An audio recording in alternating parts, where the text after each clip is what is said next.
الله الرحمن الرحيم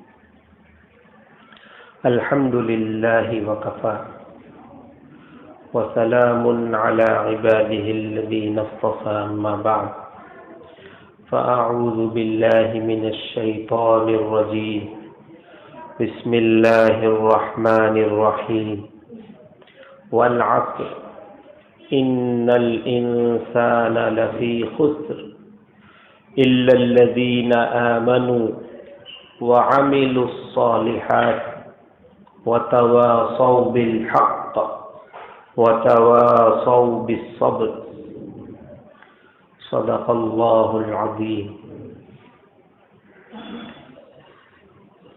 عقائد کا بیان چل رہا ہے۔ اس سے پہلے ہم یہ عرض کر چکے ہیں کہ دین اسلام یہ عقیدوں اور اعمال کے مجموعے کا نام ہے۔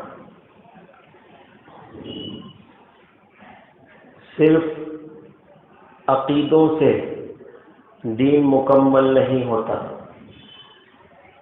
اور صرف اعمال سے بھی دین مکمل نہیں ہوتا۔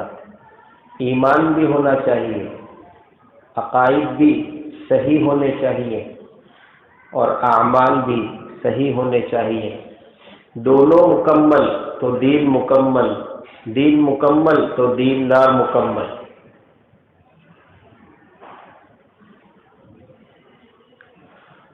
بنیادی عقیدے 3 ہیں اور اعمال 4 ہیں۔ پہلا عقیدہ ہے توحید، اللہ کے بارے میں ہمارا کیا ماننا ہے، یہ ہے توحید۔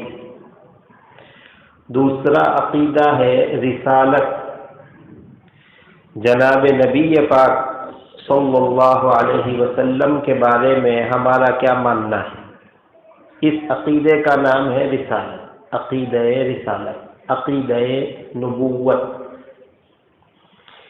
تیسرا عقیدہ ہے عقیدہ آخرت، مرنے کے بعد کیا ہونے والا ہے اس کے بارے میں ہمارا کیا ماننا ہے، اس کا نام ہے عقیدہ آخرت۔ بنیادی عقیدے 3 ہیں، توحید، رسالت اور آخرت۔ اور معاملات 4 ہیں، عبادات، معاملات، اعمال 4 ہیں، عبادات، معاملات، لین دین، معاشرت، رہن سہن اور اخلاق، خوبیاں۔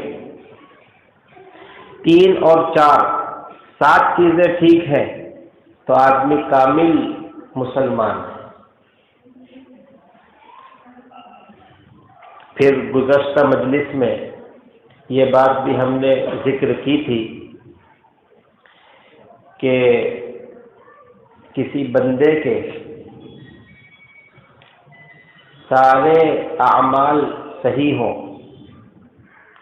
لیکن ایک عقیدہ گڑبڑ ہو تو وہ بندہ جہنم میں جائے گا اور ہمیشہ ہمیشہ کے لیے جہنم میں جائے گا۔ عقیدے صحیح ہونے چاہیے اور سارے ہی عقیدے صحیح ہونے چاہیے، ایک بھی عقیدہ گڑبڑ نہیں ہونا چاہیے۔ دوسرا بندہ ہے جس کے پاس ایک بھی نیک عمل نہیں ہے لیکن عقیدے سارے اچھے ہیں، صحیح ہیں، تو یہ بندہ ایک نہ ایک دن سزا بھگتنے کے بعد ہی صحیح جنت میں ضرور جائے۔ اہمیت دیکھیے عقائد کی۔ قرآن کریم کی جو سورت میں نے تلاوت کی ہے اس میں قسم کھا کے اللہ پاک نے ارشاد فرمایا کہ سارے ہی لوگ خسارے میں ہیں سوائے ان لوگوں کے جو ایمان لائے، یعنی جن کے عقائد صحیح ہیں۔ عقائد صحیح ہے، وعاملوا الصالحات، اور جن کے اعمال سنت کے مطابق ہیں، عقائد بھی صحیح اور اعمال بھی سنت کے مطابق۔ اگر کسی بندے کا ہے تو قانون خداوندی کے مطابق ایسا شخص سیدھا جنت میں جائے، بلا روک ٹوک کے ڈائریکٹ جنت میں جائے۔ عقیدے بھی صحیح ہے اور اعمال سب سنت کے مطابق ہے، تو اللہ کے قانون کے مطابق یہ سیدھا جنت میں جائے۔ اور اگر کسی بندے کے عقائد تو صحیح ہے لیکن اعمال میں کچھ کمی ہے، تو یہ بندہ وایا جہنم ہو کر اپنی سزا بھگتنے کے بعد پھر جنت میں جائے۔ اور اگر کسی بندے کے اعمال ڈھیر سارے ہیں لیکن عقیدہ ایک ہی خراب ہے، ایک ہی عقیدہ خراب ہے، یہ بندہ کبھی بھی جنت میں داخل نہیں ہو سکتا، یہ ہمیشہ جہنم میں جلے۔ بنیادی عقیدے 3 ہیں۔ نمبر 1 توحید،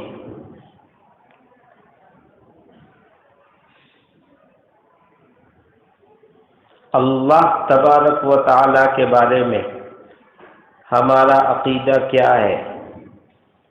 نمبر 1 اللہ ہیں، اس کو مثال کے ساتھ ہم نے سمجھا دیا تھا کہ اللہ ہے۔ نمبر 2 اللہ ایک ہے، اس کا کوئی شریک نہیں، ایک ہے۔ نمبر 3 اکیلا ہے، تنہا ہے، یکتا ہے، اکیلا ہے، تنہا ہے، یکتا ہے۔ قل هو اللہ احد، احد کے معنی آتے ہیں یکتا، جس کی کوئی نظیر نہیں، جس کی کوئی مثال نہیں، اللہ کی کوئی نظیر نہیں، اللہ کی کوئی مثال نہیں، وہ بے جوڑ ہے، وہ بے مثال ہے، ایسی عظیم الشان وہ ذات ہے، اس کی مثال نہیں دی جا سکتی، اس کا ایگزامپل نہیں دیا جا سکتا۔ دنیا کی چیزوں میں ہم مثال دیتے ہیں، ایگزامپل دیتے ہیں، لیکن اللہ کو سمجھانے کے لیے فار ایگزامپل کچھ نہیں کہہ سکتے، ایسی عظیم وہ ہستی ہے، احد، یکتا ہے، بے جوڑ ہے، بے مثال ہے۔ تو اللہ ہے، ایک ہے، یکتا ہے، ہمیشہ سے ہے اور ہمیشہ رہے گا، ہمیشہ سے ہے اور ہمیشہ سے رہے گا، اول بھی ہے، آخر بھی ہے۔ اول ہے، ایسا اول جس کی کوئی ابتدا نہیں، اور آخر ہے، ایسا آخر ہے جس کی کوئی انتہا نہیں۔ اس کو عربی میں کہتے ہیں اول بلا ابتداء و آخر بلا انتہا۔ ایسا فرسٹ ہے جس کی سٹارٹنگ نہیں ہے۔ اللہ ہے ہمیشہ سے، کب سے؟ کب نہیں، ہمیشہ سے۔ میں یہاں ہوں تو آپ سوال کر سکتے کب سے ہے؟ 1 گھنٹے سے ہے، 2 گھنٹے سے ہے، سال سے ہے، 10 سال سے، کب سے ہے؟ لیکن اللہ ہے کب سے؟ اس کی ابتدا نہیں، وہ ہمیشہ سے۔ آپ یہاں رہیں گے، جی ہاں میں یہاں رہوں گا، کب تک رہیں گے؟ شام تک، کل تک، 1 مہینے تک، 1 سال تک۔ اللہ رہیں گے، جی ہاں، کب تک؟ کب کا سوال نہیں، ہمیشہ رہیں۔ اس کو کہتے ہیں اول ہے، اس کی سٹارٹنگ نہیں، ابتدا نہیں، آخر ہے، اس کی انتہا نہیں۔ ایسا اول جس کی ابتدا نہیں اور ایسا آخر جس کی انتہا نہیں، نہ اس سے پہلے کچھ ہے نہ اس کے بعد کچھ، وہی اول وہی آخر۔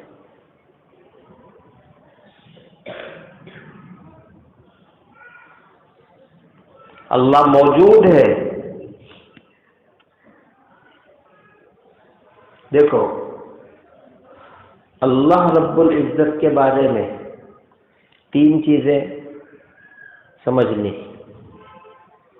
نمبر 1 اللہ کی ذات. نمبر 2 اللہ کی صفات خوبیاں. نمبر 3 اللہ کے اسماء حسنی اللہ کے نام. اللہ کی ذات، اللہ کی صفات اور اللہ کے اچھے اچھے نام، تینوں کو سمجھنا ہے. ابھی نمبر 1 پر ہم بات کر رہے ہیں کہ اللہ کی ذات کیا ہے. اس کے بارے میں ہم نے سمجھایا کہ اللہ ایک ہے، وہ یکتا ہے، وہ ہمیشہ سے ہے، وہ ہمیشہ رہے گا، وہ اول ہے جس کی ابتدا نہیں، وہ آخر ہے جس کی انتہا نہیں. اللہ موجود ہے لیکن اپنے وجود میں مکان کا اور جگہ کا محتاج نہیں. وہ موجود بلا مکان ہے. اگر ہمیں موجود ہونا ہے تو جگہ چاہیے، تب ہم اس میں سما سکتے ہیں. اللہ رب العزت اپنے وجود میں کسی جگہ کے محتاج نہیں ہے، موجود ہے بلا مکان کے. اللہ موجود ہے بلا جسم کے. ہم اپنے وجود میں جسم کے، باڈی کے، بدن کے محتاج ہیں. اگر باڈی نہیں تو ہم بھی نہیں، جسم نہیں تو پھر ہم بھی ختم. اللہ رب العزت اپنے وجود میں باڈی کا محتاج نہیں ہے، وہ جسم کا محتاج نہیں ہے. وہ موجود ہے بغیر جسم کے، وجود میں جسم کا محتاج نہیں. اللہ رب العزت اپنے وجود میں اعضاء کا، پارٹس کا محتاج نہیں. ہم اپنے وجود میں ہاتھ پاؤں کے محتاج ہیں، آنکھ، زبان اور کان کے محتاج ہیں. اس کے بغیر ہمارا وجود ناقص اور ادھورا ہے. ہم سنتے ہیں لیکن سننے میں کان کے محتاج ہیں.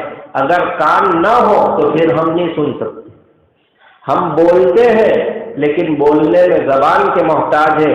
اگر زبان نہ ہو پھر ہم نہیں بول سکتے. ہم دیکھتے ہیں لیکن دیکھنے میں آنکھوں کے محتاج ہے. اگر آنکھیں نہ ہو تو پھر ہم نہیں دیکھ سکتے. اللہ بھی دیکھتا ہے لیکن دیکھنے میں آنکھ کا محتاج نہیں. اللہ بھی بولتا ہے لیکن بولنے میں زبان کا محتاج نہیں ہے. اللہ بھی سنتا ہے لیکن سننے میں وہ کانوں کا محتاج نہیں. میرے بھائی، ہم محتاج ہیں، وہ بے نیاز ہے، کسی چیز کا محتاج نہیں. وہ عجیب و غریب ہستی ہے، عظیم الشان ہستی ہے. ہم فہم کے ذریعے اپنی سیدھی اور صحیح سمجھداری کے ذریعے اللہ رب العزت تک پہنچ سکتے ہیں، اللہ کی ذات تک پہنچ سکتے ہیں. اور اللہ کی ذات کو تھوڑا بہت سمجھ سکتے ہیں، پورا نہیں سمجھ سکتے. جو ہمارے صحیح سمجھ ہے، صحیح فہم جو ہمارے اندر ہے، اس صحیح سمجھ اور صحیح فہم کے ذریعے ہم اللہ کی ذات تک پہنچ سکتے ہیں، اللہ کی ذات کو سمجھ سکتے ہیں، لیکن تھوڑا سمجھ سکتے ہیں، پورا نہیں. بات سمجھ میں آ رہی؟ تھوڑا ہی سمجھ سکتے ہیں. ہم اللہ رب العزت کی ذات کا احاطہ نہیں کر سکتے، اس کو کور نہیں کر سکتے. جیسے صاحب بیٹھے ہوئے ہیں، ہم ان کو پورا دیکھ رہے ہیں، اوپر سے نیچے تک، آگے سے پیچھے تک، پورا ہم ان کو کور کر رہے ہیں. میدان حشر میں، جنت میں اللہ رب العزت کا دیدار ہوگا، لیکن ایک جھلک دکھے گی. اللہ کی ذات کو کور وہاں بھی ہماری آنکھیں نہیں کر سکے گی، وہ اتنی عظیم ہستی ہے. مکان کو ہم کور کر سکتے ہیں اپنی نگاہوں سے، چاروں طرف سے دیکھ سکتے ہیں، اوپر نیچے سے دیکھ سکتے ہیں، اس کی باؤنڈری کر سکتے ہیں، اپنی سمجھ سے اس کی باؤنڈری کر سکتے ہیں، اس کا احاطہ کر سکتے ہیں، اس کی بارڈر باندھ سکتے ہیں، لیکن ہم اپنی سمجھ کے ذریعے اللہ رب العزت کی بارڈر نہیں باندھ سکتے، اس کا احاطہ نہیں کر سکتے، وہ اتنی عظیم ذات ہے۔ ارے میرے بھائی، ہم اللہ کی ذات کو پورے طور پر کیا سمجھیں گے؟ اللہ نے جو مخلوق پیدا کی ہے اس مخلوق کو بھی ابھی ہم نے پورے طور پہ نہیں سمجھا۔ سورج کیا ہے نہیں پتا، تھوڑا ہی جانتے ہیں، سورج کا کوریج نہیں کر سکے ابھی، اور سورج کے علاوہ تو لاکھوں لاکھ جو ہے سیارے ہیں اس فضا کے اندر، کیا اس کی حقیقت ہے؟ یہ تو اللہ کی مخلوق ہے چھوٹی چھوٹی، ابھی اس کا کوریج نہیں کر پا رہے ہیں تو اللہ کی ذات کا کوریج کہاں کریں گے میرے بھائی؟ تو ہمارے اندر دو طرح کی سمجھ ہے، ایک صحیح سمجھ، اس سمجھ کے ذریعے اللہ کی ذات تک پہنچ سکتے ہیں، تھوڑا تھوڑا سمجھ سکتے ہیں کہ اللہ کی ذات اکیلی ہے، وہ بے جوڑ ہے، وہ ہمیشہ سے ہے، وہ ہمیشہ تک رہے گا، وہ اپنے وجود میں جسم کا محتاج نہیں، وہ مکان اور جگہ کا محتاج نہیں، وہ بولنے میں زبان کا محتاج نہیں، وہ دیکھنے میں آنکھوں کا محتاج نہیں، وہ سننے میں کانوں کا محتاج نہیں، بس اتنا سمجھو۔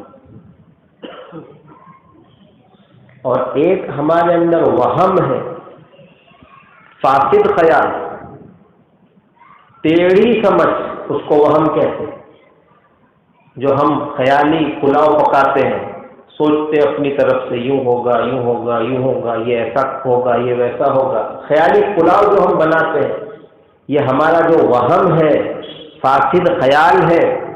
اس وہم اور فاسد خیال کے ذریعے تو ہم اللہ کی ذات تک پہنچ بھی نہیں سکتے، اپنے خیالی پلاؤ کے ذریعے ہم اللہ کا نقشہ نہیں بنا سکتے۔ یہاں بیٹھے بیٹھے آپ خیالی پلاؤ بناؤ، اب دلی کا نقشہ بناؤ اپنے حساب سے، چاہے وہ غلط ہو، کچھ نہ کچھ بنے گا، لیکن اپنے خیالی پلاؤ سے اللہ کی ذات کا نقشہ بھی نہیں بنا سکتے، وہ بے مثال چیز ہے۔ لیس کمثلہ شیء، اس کے جیسا کوئی ہے ہی نہیں، اس کا کوئی ایگزامپل نہیں، اس کی کوئی مثال نہیں، اس کی کوئی نظیر نہیں، آپ کیسے اس کا نقشہ بنائیں؟ تو نہ ہماری صحیح سمجھ اللہ کا کوریج کر سکتی ہے، اور نہ ہمارا خیال غلط سمجھ اللہ کی ذات تک پہنچ سکتی۔ اس لیے حدیث میں منع کیا گیا اللہ کی ذات کے بارے میں سوچنے، کہ اللہ کی ذات کے بارے میں مت سوچو، اللہ کیسے ہوں گے، اللہ ایسے ہوں گے، اللہ کہاں ہوں گے، یہ اللہ کی ذات کے بارے میں وسوسے جو آتے ہیں، ان وسوسوں کو اہمیت مت دو، اس سے مت لگ پڑو، اس پر غور و فکر مت کرو، اس سے کچھ حاصل ہونے والا نہیں۔ آپ اپنے فہم کے ذریعے اللہ کا کوریج نہیں کر سکتے۔ اگر آپ اس چکر میں پڑیں گے خود بھی پریشان ہوں گے،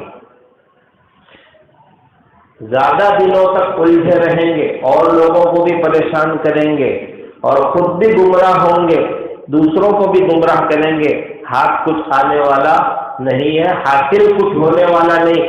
آج تک اس ہستی کو کوئی کور نہیں کر سکا، پورے طور پر کوئی نہیں سمجھ سکا، ہم اور آپ کیا سمجھیں؟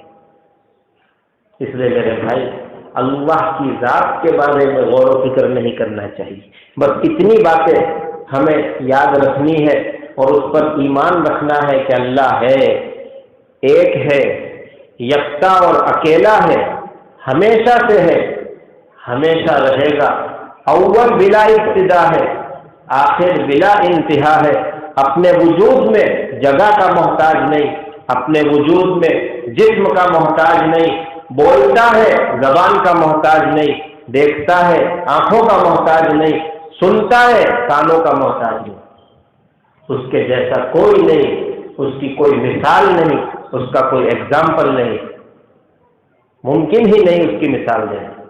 بس یہ ہمارا عقیدہ ہونا چاہیے۔ اللہ کی ذات کے بارے میں اس سے زیادہ غور و فکر کرنا آپ کو گمراہ کر سکتا ہے، آپ کو حاصل کچھ بھی ہونے والا نہیں، کیونکہ ہماری فہم دو ہی طرح کی ہے، صحیح اور غلط۔ صحیح فہم کے ذریعے اللہ کی ذات تک پہنچ سکتے ہیں، اللہ کو سمجھ سکتے ہیں تھوڑا تھوڑا، پورا پورا نہیں۔ اور ہماری جو غلط فہم ہے، جس کو خیال کہتے ہیں، خیال فاسد ہے، جو وہم ہے، اس خیال فاسد اور وہم کے ذریعے تو ہم اللہ کی ذات تک پہنچ بھی نہیں سکتے۔ اسی لیے حدیث میں منع کیا گیا کہ اللہ کی ذات کے بارے میں مت سوچا کرو۔ تو پھر کیا سوچے؟ اللہ کی صفات کے بارے میں سوچو، اللہ کی صفات میں غور و فکر کرو، اور اللہ کی صفات کے ذریعے اللہ کو پہچانو، اللہ کی صفات کے ذریعے اللہ تک پہنچو۔ اللہ کے نام ہیں، ان ناموں میں غور و فکر کرو۔ اللہ کی مخلوقات ہیں، یہ آسمان ہے، اس میں غور و فکر کرو، کس نے بنایا؟ اللہ نے۔ کیا بنایا؟ کیا طاقت ہے؟ زمین میں غور و فکر کرو، یہ سمندروں میں غور و فکر کرو، پہاڑوں میں غور و فکر کرو، درخت اور پودوں کے اندر غور و فکر کرو، فضا میں اور ہوا میں غور و فکر کرو، ان بادلوں میں اور بارشوں میں غور و فکر کرو، یہ اللہ کی مخلوق ہے۔ ارے اپنے اندر غور و فکر کرو، مجھے اللہ نے کیسا بنایا؟ تو غور و فکر کرنا ہے تو اللہ کی مخلوق میں غور و فکر کرو، اس سے آپ کا ایمان بڑھے گا، آپ کا عقیدہ بڑھے گا۔ اللہ کی صفات میں غور و فکر کرو، اس سے ایمان بڑھے گا، اس سے ہمارا عقیدہ بڑھے گا۔ لیکن اللہ کی ذات میں غور و فکر نہیں کرنا چاہیے۔ اور خدا نہ خواستہ اگر کسی کو اس طرح کے وسوسے آنے لگے، جو ریسرچ میں ہوتے ہیں نا، ریسرچ میں لوگ، تو کبھی کبھی شیطان ان کو ورغلاتا ہے اور وہ یہ سوچنا شروع کر دیتے اللہ عرش پر ہے تو کس طرح ہے، کیا پوزیشن ہوگی، کیا کیفیت ہوگی، کیا حالت ہوگی۔ ان سب چیزوں میں ریسرچ نہیں کرنا چاہیے، اس کا کوئی حاصل نہیں۔ آدمی پریشان ہوگا، دوسروں کو پریشان کرے گا، خود بھی گمراہ ہوگا اور دوسروں کو بھی گمراہ کرے گا۔ خیر، اللہ کے تعلق سے ہمیں تین باتیں سمجھنی۔ نمبر 1 اللہ کی ذات، نمبر 2 اللہ کی صفات، اور نمبر 3 اللہ کے اسماء یعنی اللہ کے نام۔ آج کی اس مجلس میں ہم نے اللہ کی ذات کے تعلق سے جو ضروری دینی باتیں تھی وہ آپ کی خدمت میں عرض کر دی ہے۔ اب دوسرا ٹاپک شروع ہوگا، اللہ کی صفتیں کیا کیا، کتنی طرح کی اللہ کی صفتیں ہیں اور وہ کیا کیا ہے، اس کی کیا تفصیلات ہے۔ انشاءاللہ اگلی مجلس میں ہم اللہ کی صفات کا بیان شروع کریں گے۔ وآخر دعوانا ان الحمد للہ رب العالمین۔